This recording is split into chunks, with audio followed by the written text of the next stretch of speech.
Jean Grey is not the only host of the Pheonix Force in Marvel Rivals. What exactly is a Celestial Codex? And of course, as we always ask, how does Chronovium fit into all of this? Let's talk about it. Hi, my name is The Riddler. Wrong universe, I know, and this is Marvel Rivals Season 3, Another Light in the Darkness.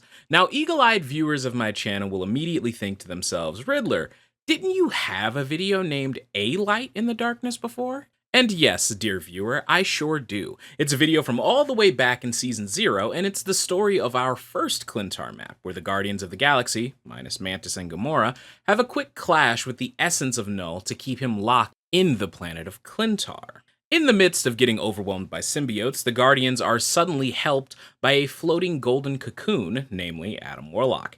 And in Season 0, Adam Warlock is beset by a powerful celestial bird with golden light and burning wings that blows him closer toward Klyntar in the moment, and I assumed at the time that this was the Pheonix Force. Lo and behold, 3 seasons later, I seem to have been right. Now that little mini recap is over, let's get into what's going on now on Klyntar. Jean Grey, a mutant telepath and one of the most consistently powerful and frequently murdered characters in all of comic books, is the host of the Pheonix Force. For those who have heard about the Pheonix Force through a myriad of media and nerds like me bringing it up, let's be very clear about what exactly the Pheonix Force is. Over the years, the Pheonix Force has had many abilities that are far too numerous to number here and now. It is a cosmic entity of the most powerful order. Indestructible, immortal, and mutable in manifestation, the Pheonix Force is the nexus of all psionic energy that does, had, or ever will exist in all of the realities of the multiverse. Now, that is a massive claim, so let's dig a little bit deeper and get a little more specific.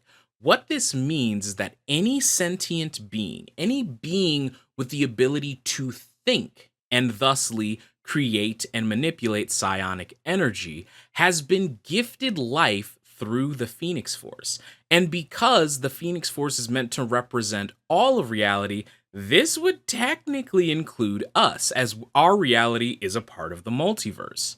Those who have not been born and those who died millennia ago are all gifted life through the Pheonix Force. So to say the very bare, absolute minimum, the Pheonix Force is unbelievably strong. However, extremely powerful cosmic beings tend to lean on hosts or conduits for their power because they struggle to interact with the fabric of reality without breaking it. This is one of the biggest problems with Null. He is a primal being of darkness. In many ways, he is the exact polar opposite of the Pheonix Force. Though, despite a lot of misunderstandings by a lot of comic book people, Null does not actually represent death. He predates death. He is all about darkness and voidal nothingness.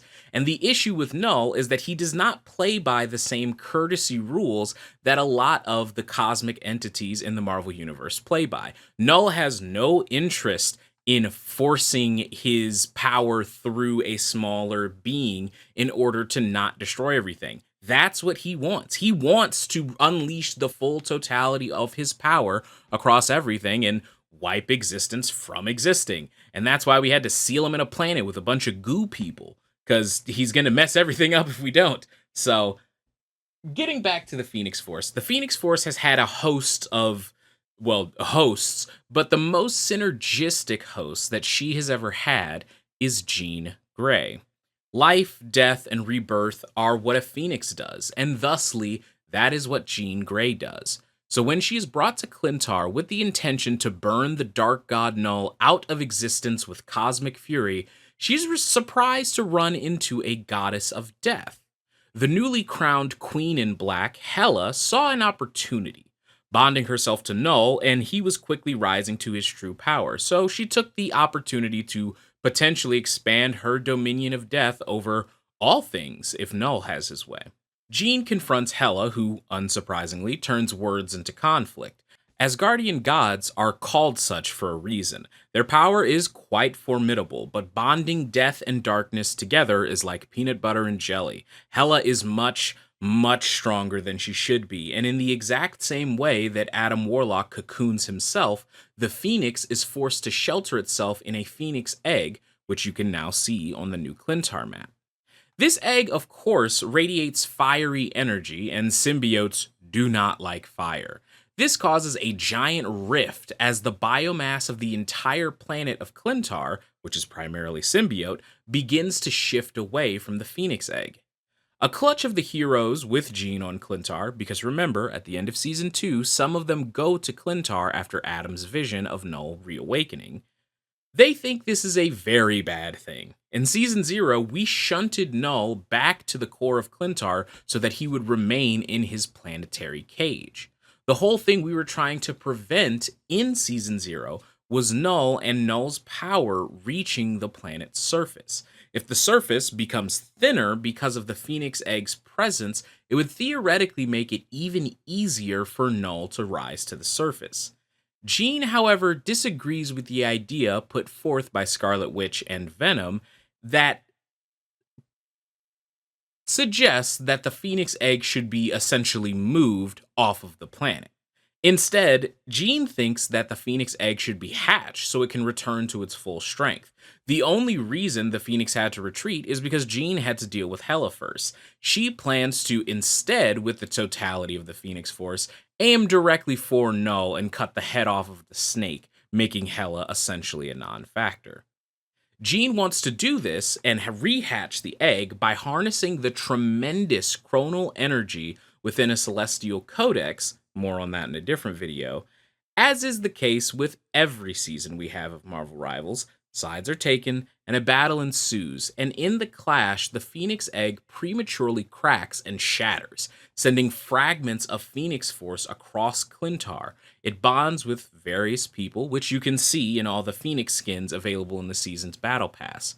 These new heroes are dubbed the Pheonix 7, and while I highly doubt that the Pheonix Force will not be returned to Jean Grey by the end of Season 3, it's pretty cool to sort of flip the idea of the symbiote infection on its head by also spreading out the Pheonix Force. And it makes a lot of sense because since the Pheonix Force is comprised of so much energy and power, there's no reason that it has to have one host. In fact, in the comic books, there have been situations where a single host does not hold the totality of the Pheonix Force. Jean Grey, as I mentioned before, is particularly synergistic with the Pheonix Force and tends to be a special case in most situations. But the idea of venomizing both heroes and villains, like we see in the Jeff the Shark skin, of course, the Storm skin, and as we originally got to know the symbiote in the Spider-Man skin, it is very common to want to see what various characters would look like if they had the Venom symbiote. And I think in the developer's note at the beginning of Season 3, where they mentioned that they really wanted to tap into the synergy and the balance between light and darkness, life and death, fire and cold, they came up with a very cool way to do that, I think. I think splitting up the Pheonix Force across 7 people and making it the Pheonix 7, quote unquote, is a fun way to represent that kind of thing. And it makes it so that it's not all Jean Grey, but it's also believable that everyone can fight off these symbiote-powered heroes who would be much stronger than their base forms. It's fun. It's a good little idea. I like it. I think it's really cool. Getting back to the actual story, however, the idea that the Pheonix Force is in 6 other people sort of worries Jean. They are partial hosts of the Pheonix Force, and Jean Grey knows firsthand from her first encounters as the Phoenix, and especially her time spent as the Dark Phoenix and the things she did while imbued with such power, that this is not power to be taken lightly. It has taken her several lifetimes, in actual literal terms, to be able to be as synergized with the Pheonix Force as she is, to understand her role in the cosmic tapestry of the multiverse if she is to host the Pheonix Force. It took Jean Grey a long time to fully understand the weight of that responsibility, and now 6 other people suddenly have this power thrust upon them. It may be fragments, sure, but the Pheonix Force being as strong as it is, even a fragment of its power is unbelievably powerful. So Jean is worried that these new hosts have vastly different temperaments, motives, and approaches to problems. But all she can really do is trust that the Phoenix Force knows what she's doing. And we'll see how it works. That's basically it. We still have quite a bit to cover over this season, and I'm going to throw a bonus video in here as well to better extrapolate on certain terms and deep comic lore.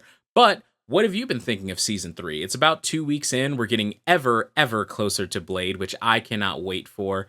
I know a lot of people are really upset that we're doing double DPS in a season, but hey, man. Well, I mean, what are you gonna do? There was no way the Phoenix is gonna be anything but a DPS. The people who thought that Blade might be a Vanguard, I have a little more sympathy for you because he definitely could have been, but he ended up not being, bro. I don't know what you want me to tell you. But until the next time I see you, please drop me a comment down below to let me know what you think of this video, and drop me a subscribe as well. We are continuing our ever journeyed climb to 500 subscribers, and I would appreciate it so much if you help us if you liked this video. Until the next time that I see all of you lovely people, drink some water, wash your hands, tell someone you love that you love them, and be good people.